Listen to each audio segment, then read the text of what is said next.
Assalamualaikum warahmatullahi wabarakatuh. Bismillahirrahmanirrahim. Alhamdulillahirabbil alamin. Wassalatu wassalamu ala Rasulillah an-nabiyil amin. Nabiyina wa habibina wa syafi'ina Muhammadin ibni Abdillah wa ala alihi wa ashabihi wa man walah. Dikasihi Tuan Imam, sekalian pegawai dan ahli kuasa masjid, tuan-tuan, puan-puan yang dirahmati oleh Allah Subhanahu wa taala. Hari ini kita akan memulai pengajian kita dengan kitab yang baru, iaitu berkenaan dengan husnul khatimah, ataupun dalam bahasa kita terjemahkan dengan kematian yang baik. Dalam mukadimah muka surat yang kelima, kematian yang baik yang disebut dengan husnul khatimah sangat diidamkan oleh orang beriman, kerana ia adalah pintu kepada kenikmatan di dalam kubur dan juga kebahagiaan di akhirat. Jadi tuan-tuan sekalian, kita sedia maklum, bila kita mati, kita tidaklah tamat riwayat kehidupan kita. Sebaliknya, kematian ini hanyalah pemisahan ruh daripada jasad. Itu bagi orang beriman. Ruh kita ini, sekarang ni ruh bersama dengan jasad. Bila kita mati nanti, ruh berpisah dengan jasad. Jasad balik pada asal usulnya, iaitu bumi, dan ruh meneruskan perjalanan ke alam yang baru dinamakan alam barzakh. Maka dalam Quran, Allah Subhanahu wa taala mengajar Nabi Muhammad sallallahu alaihi wasallam untuk berdoa, wa qur rabbi adkhilni mudkhala sidqin wa akhrijni mukhraja sidqin waj'al li min ladunka sultanan nasira. Wahai Tuhanku, masukkanlah aku ke dalam kubur melalui pintu masuk yang benar, dan keluarkanlah aku dari kubur ketika kebangkitan nanti melalui pintu keluar yang benar, dan berikanlah kepadaku dari sisimu hujah yang bantu. Ini doa dalam surah Isra ayat 80. Jadi Allah Ta'ala mengajar Rasulullah untuk berdoa, Rabbi adkhilni mudkhala sidqin, wahai Tuhan, masukkanlah aku melalui pintu masuk yang benar, dan keluarkanlah aku melalui pintu keluar yang benar, dan jadikanlah atau berikanlah kepadaku dari sisimu hujah yang bantu.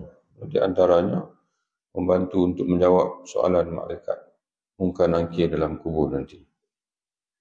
Menurut Ibnu Abbas, sahabat Nabi, seorang mufassir, ahli tafsir, kata dia, doa ini menjurus kepada kematian dan kebangkitan, iaitu mohon kepada Allah agar mati, iaitu masuki kubur dalam keadaan diridai Allah dan bersih dari dosa-dosa, dan dibangkitkan nanti dari kubur juga dalam keadaan diridai oleh Allah, diberi kemuliaan oleh Allah, dan diselamatkan Allah dari azab.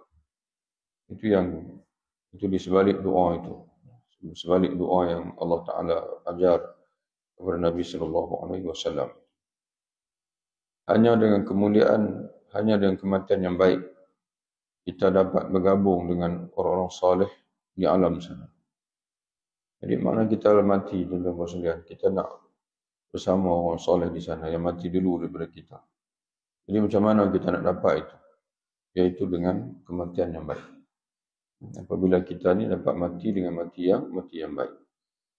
Jadi kerana itu Nabi Yusuf AS ketika akhir hayat beliau, dia berdoa kepada Allah dalam surah Yusuf, Fatiras samawati wal ard, anta waliyyi fi dunya wal akhirah, tawaffani musliman wa alhiqni bis salihin.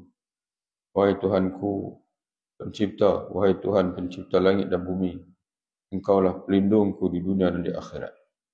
Wafatkanlah aku dalam keadaan Islam, dan gabungkanlah aku dengan orang saleh. Jadi Nabi Yusuf ini, walaupun dia Nabi, seorang Rasul, di akhir hayatnya dia meminta tawaffani musliman. Ya Allah, matikanlah aku sebagai orang Islam dan himpunkanlah aku dengan orang soleh. Orang yang soleh yang mati terlebih dahulu daripada aku.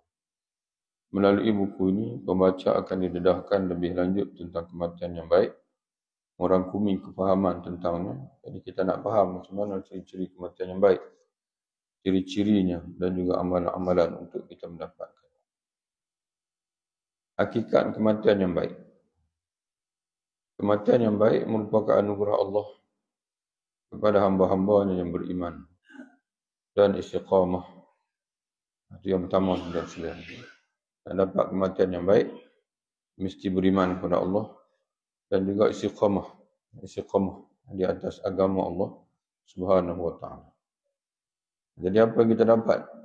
Di mana ketika hampir mati, mereka dikunjungi malaikat. Mana orang yang mati, orang yang beriman dan istiqamah ini, dan mudah-mudahan kita masuk juga insya-Allah. Nanti bila kita hampir mati nanti, malaikat akan mengunjungi kita yang mententeramkan kita. Malaikat ini akan mengunjungi kita ketika kita hampir mati nak menghembuskan nafas terakhir, dan malaikat akan menenteramkan kita. Ini sebagaimana dalam Quran. Allah Subhanahu wa taala berfirman dalam surah Fussilat. Innal ladzina qalu rabbuna Allah tsumma istaqamu tatanazzalu 'alaihimul malaikatu alla takhafu wa la tahzanu wa abshiru bil jannati allati kuntum tu'adun. Cuba tuan-tuan perhati tengok makna yang awal itu. Itu penting bagi kita. Sesungguhnya orang-orang yang menyatakan Tuhan kami adalah Allah. Itu nombor satu. Orang yang mengikrarkan la ilaha illallah. Di mana dia mengucap syahadah tidak ada Tuhan melainkan Allah. Kemudian mereka istiqamah di atas tauhid dan kewajipan agama. Itu yang kita semayang pagi, semayang saat lagi zuhur, semayang lagi asar, semayang lagi. Jadi orang yang salat, orang yang menjaga salat 5 waktu ini, dia akan mati lepas semayang. Dalam apa keadaan sekalipun, dia akan mati lepas daripada salat. Kalau kita mati pukul 10 pagi, mana kita mati pukul subuh. Kalau kita mati pukul 2 petang, 3 petang ke 4 petang ke, kita mati selepas zuhur. Dan bagaimana para ustaz, ada di kalangan kita ni yang koma 3 bulan, 4 bulan, setahun pun ada. Maka para alim ulama kita menyatakan bahawa dia ambil hukum sebelum dia koma. Sebelum dia koma tu dia macam mana? Dan sebahagian para ulama ada yang menyatakan bahawa dia mati, tengok dia mati jam berapa, dan jam itu kebiasaan dia waktu dia sihat tu dia buat apa. Contoh macam dia koma setahun 2 tahun. Kemudian dia matilah pada pukul 3 petang dalam koma tu.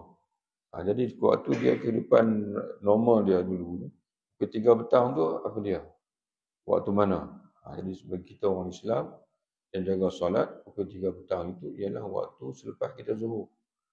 Jadi begitulah tuan-tuan sekalian. Dan asalnya dalam buku kita ni pun ada juga hadis di mana Nabi SAW menyebutkan hal tersebut. Maka malaikat akan turun kepada mereka ketika diambang kematian mereka. Ini sebagaimana tafsir jalan lain, Imam As-Suyuti. Ketika mereka diambang kematian, malaikat akan turun kepada mereka dengan mengatakan, janganlah kamu takut dan janganlah kamu merasa sedih. Itu yang kita sebut tadi, malaikat turun untuk mententeramkan. Dan gembirakanlah dengan syurga yang telah dijanjikan Allah kepada kamu. Kamilah penolong-penolong kamu dalam kehidupan dunia dan di akhirat. Jadi kita ini didampingi sentiasa oleh malaikat di dunia dan termasuk ketika hampir mati dan juga bila kita berada di akhirat nanti. Di dalam syurga itu kamu akan memperolehi apa yang kamu inginkan dan memperolehi pula di dalamnya apa yang kamu minta. Sebagai sambutan penghormatan bagi kamu dari Tuhan yang Maha Pengampun lagi Maha Penyayang. Surah Fussilat. Jadi tuan-tuan sekalian, itulah dipanggil hakikat kematian yang baik. Sekarang kita tak rasa lagi. Sampai masa nanti ni, Allah Ta'ala sendiri sebut dalam Quran, bila kita nak menghembuskan nafas terakhir, kita akan dikunjungi oleh malaikat. Imam Mujahid As-Suddi dan Zaid bin Aslam menjelaskan. Ini nama-nama tokoh-tokoh mufassir. Kalau fiqh Imam Hanafi, Imam Syafi'i, Imam Malik, Imam Abu Hanifah, Imam Malik, Imam Syafi'i, Imam Ahmad. Kalau hadis pula Imam Bukhari, Imam Muslim, Abu Daud. Kalau tafsir ni, kita akan jumpa Imam Mujahid, As-Suddi, Imam Al-Dhahak, Zaid bin Aslam. Mereka menjelaskan dalam mentafsirkan ayat ini, kata mereka, ketika mereka diaman kematian, mereka itu hamba-hamba Allah yang beriman dan istiqamah. Ketika mereka diaman kematian, para malaikat yang turun itu berkata kepada mereka, tidak usahlah kamu takut dengan akhirat yang bakal tiba, dan tak usahlah bersedih memikirkan dunia yang bakal kamu tinggalkan, iaitu anak-anak, isteri, harta, hutang-hutang kamu dan sebagainya, karena kami akan menggantikan kamu untuk menguruskannya. Sebaliknya bergembiralah dengan syurga yang dijanjikan kepada kamu. Ini masa bukan untuk kamu khawatir, takut, bimbang. Masa untuk kamu gembira sebab kamu orang yang beriman dan juga istiqamah. Bahkan malaikat maut yang ditugaskan mencabut nyawa mereka, ini hamba-hamba Allah yang soleh, yang beriman, turut mengucapkan ruh. Malaikat maut sendiri pun bila dia nak cabut nyawa kita orang beriman, apa dia sebut? Ukhruji ayatul ruh at-tayyibah fil jasad at-tayyib kunti ta'murinahu ukhruji ila rauhin wa raihanin wa rabbin ghairu ghadbanin. Keluarlah kamu, hai ruh yang baik, yang berada di jasad yang baik, jasad yang mana kamu makmurkannya dengan amal soleh. Jadi jasad kita ni sekarang di dunia ni, kita makmurkan dengan amal-amal soleh. Sembahyang kita, puasa kita, zakat kita, baca Quran dan sebagainya, sedekah. Maka keluarlah menuju kerehatan. Ini malaikat maut, tuan-tuan sekalian ni, malaikat maut. Walaupun dia nak cabut kita tu, dia sakit, tapi dia pun pujuk juga kita. Dan tak apalah, kamu akan rasa sakit, tapi kamu keluar untuk menuju kepada kerehatan dan rezeki yang baik, iaitu kenikmatan dalam kubur, dan serta kepada keredaan Tuhan yang tidak pernah murkaimu. Maknanya Tuhan yang sentiasa sayang kepadamu. Ini sebagai menurut tafsir Ibnu Katsir. Ruh orang mukmin ketika kematian. Al-Bara' bin Azib radhiyallahu anhu menceritakan. Al-Bara' ni sahabat Nabi, seorang sahabat Nabi, orang Madinah. Dia cerita suatu hari kami, bukan kamu, kena pindah. Kami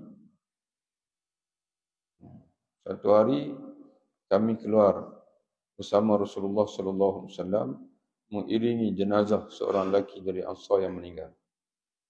Jadi sebab itu di antara ibadat yang besar dalam Islam ni adalah mengiringi jenazah.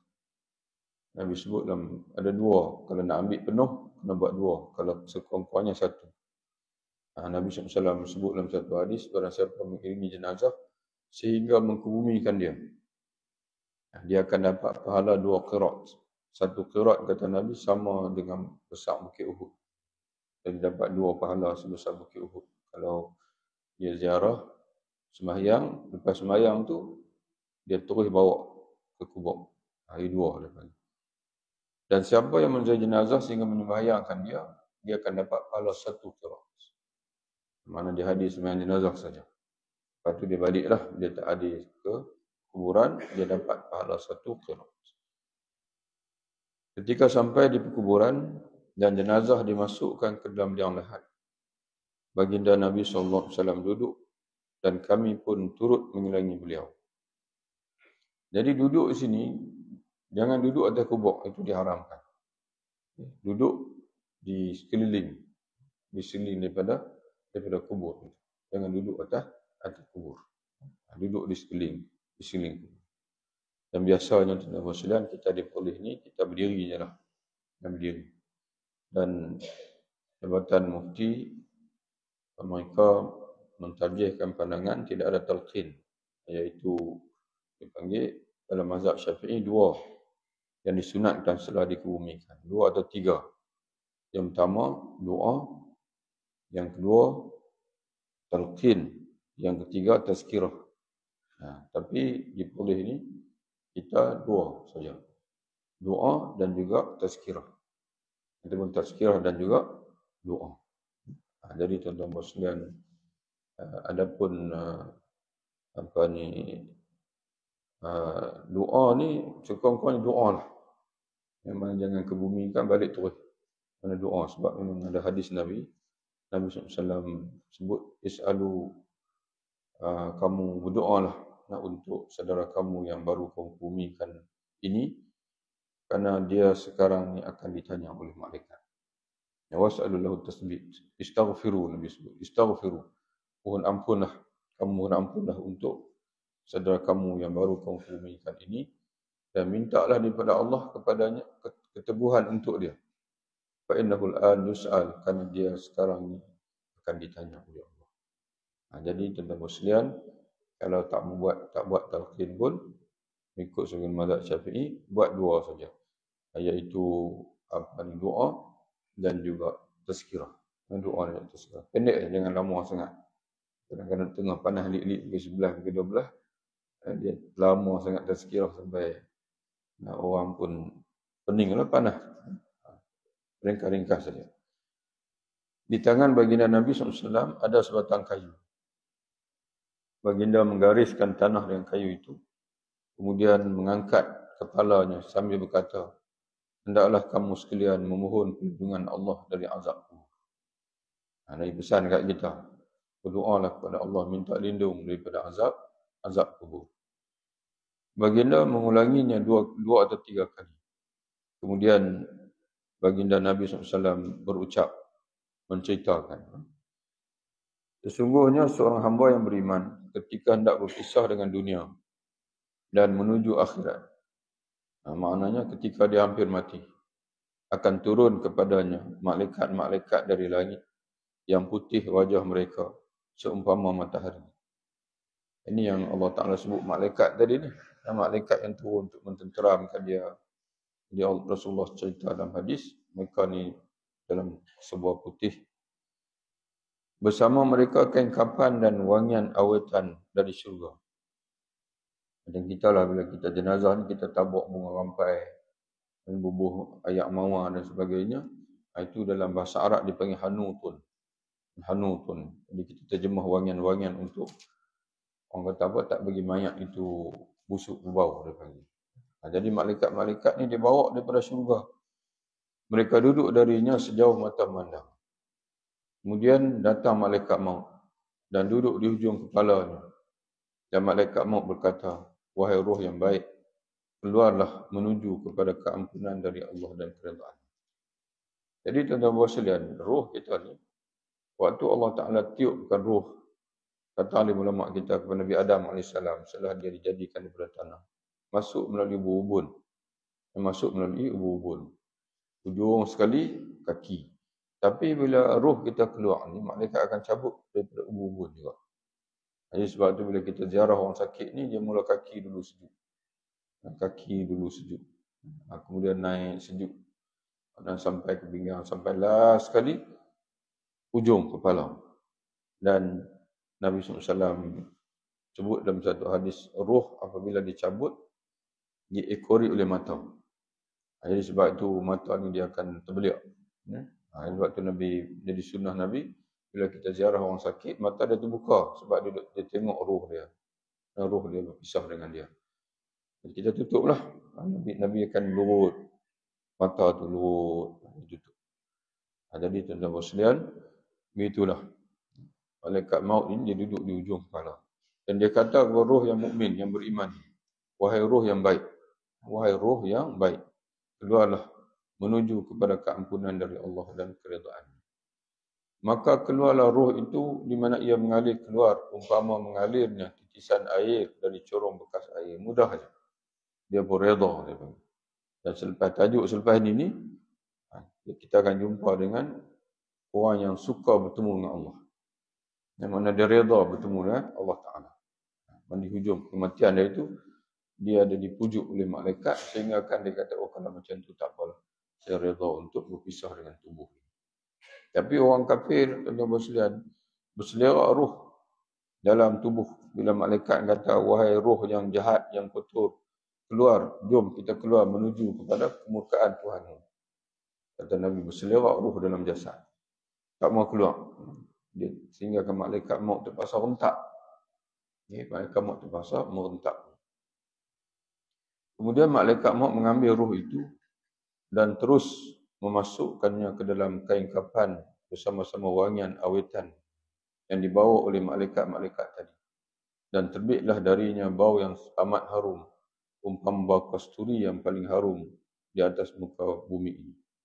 Setelah itu malaikat-malaikat tadi, malaikat-malaikat sebuah putih tadi ini, membawa roh yang harum itu naik ke langit.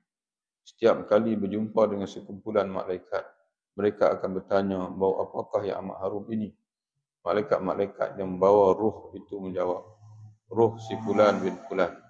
Mereka menyebutnya dengan nama yang paling baik yang diberikan kepadanya di atas muka dunia.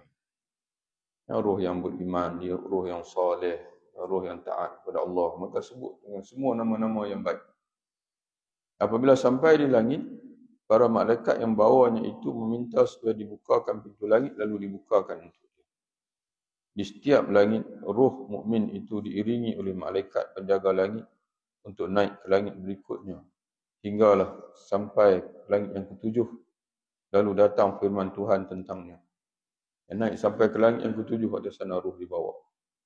Itu yang kita sebut Aliyin tu. Innal amra lafi aliyin. Sungguhnya orang baik-baik itu, rohnya itu akan ditempat. Rohnya akan dibawa naik. Ataupun dipanggil namanya itu akan tertulis di Aliyin. Lalu datang firman Allah tentang dia, tentang roh itu. Tulislah hamba-Ku di dalam Aliyin. Apa makna Aliyin? Iaitu tempat orang-orang mulia dalam syurga. Dan bawalah dia ke bumi, kembali ke bumi, kepada tubuhnya, kerana sesungguhnya darinya, yakni dari bumi atau tanah, aku menjadikan mereka, yakni manusia. Kepadanya lah aku akan kembalikan mereka, dan darinya juga aku akan mengeluarkan mereka sekali lagi, yakni apabila berlaku kiamat. Jadi tuan-tuan sekalian, setelah kita mati, alam barzah ni duduk di mana sebenarnya? Iaitu yang sukar untuk ulama-ulama jelaskan kepada kita, sebab tidak ada nas yang jelas. Tapi tidak ada yang kata alam barzah ni masih berada di bumi. Tapi ada yang kata alam barzah ni di tempat di mana kita berada, roh kita tu sebelum bercantum dengan jasad kita. Dia balik ke situ.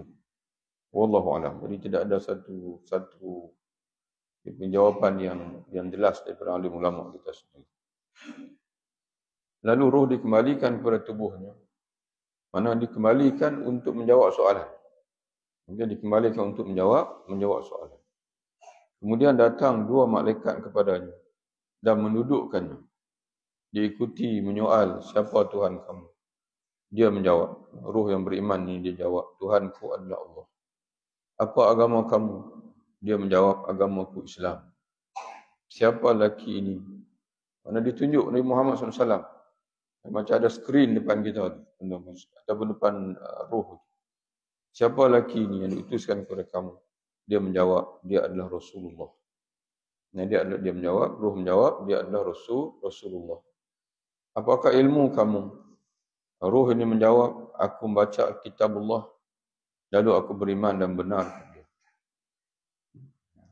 Lalu terdengar seruan dari langit. Bila dia jawab betul semua tuan-tuan sekalian, sebab itu kita sebut tadi ni.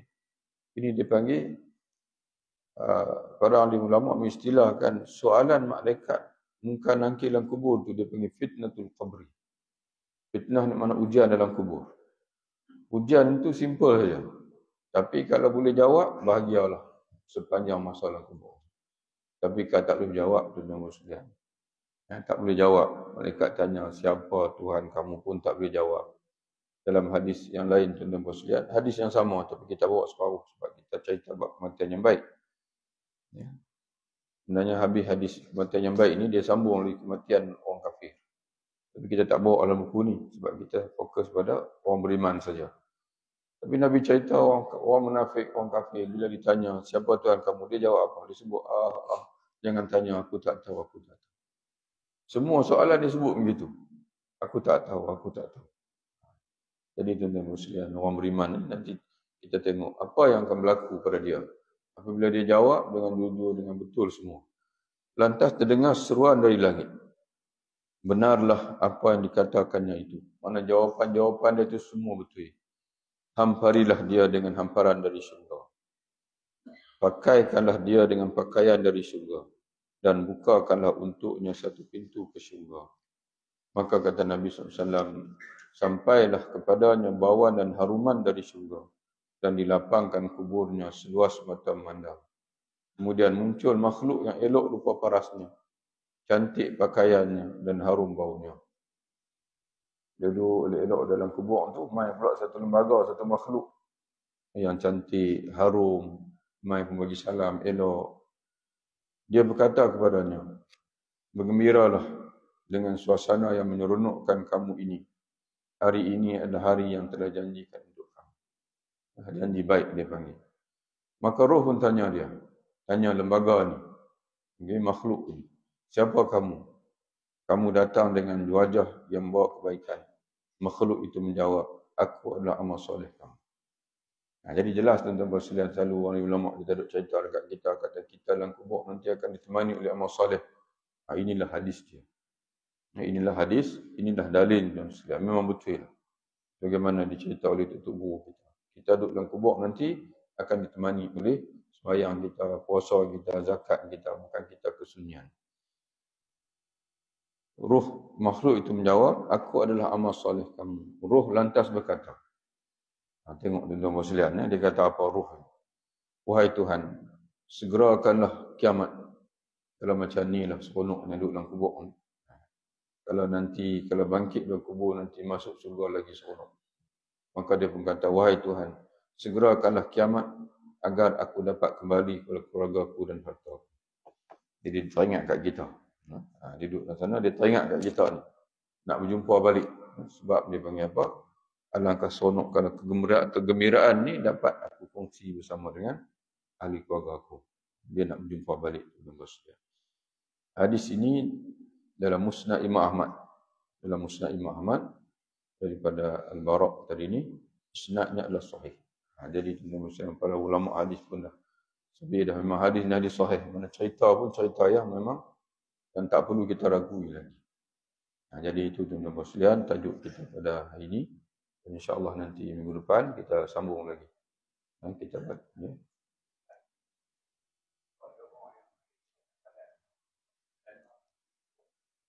Di kubur dulu. Dia tak ada satu doa yang standard. Biasanya kalau ana lah, ana akan baca doa yang sama juga yang kita baca dalam sembahyang jenazah. Ana baca doa yang sama. Allahumma ighfir lahu warhamhu wa'afi wa'fu anhu wa akrim nuzulahu. Kita dah minta semua dalam tu. Muliakanlah tempat persinggahan dia dalam kubur ni. Wa wasi' madkhalahu, luaskanlah dia panggil tempat masuknya mana kuburnya ini. Ya wa abdilhu, gantikanlah untuk dia dengan teman yang lebih baik daripada teman di atas masa dunia ini. Jadi kita tengok tak ada doa yang lebih sempurna daripada itu lagi. Dan doa itu memang doa daripada Nabi SAW. Jadi anak ulang baca di kubur pun doa yang sama juga. Doa yang sama juga. Cuma kita tambah sikit dah hujung tu sebab Nabi suruh kita minta keteguhan untuk dia sebab dia nak jawab soalan.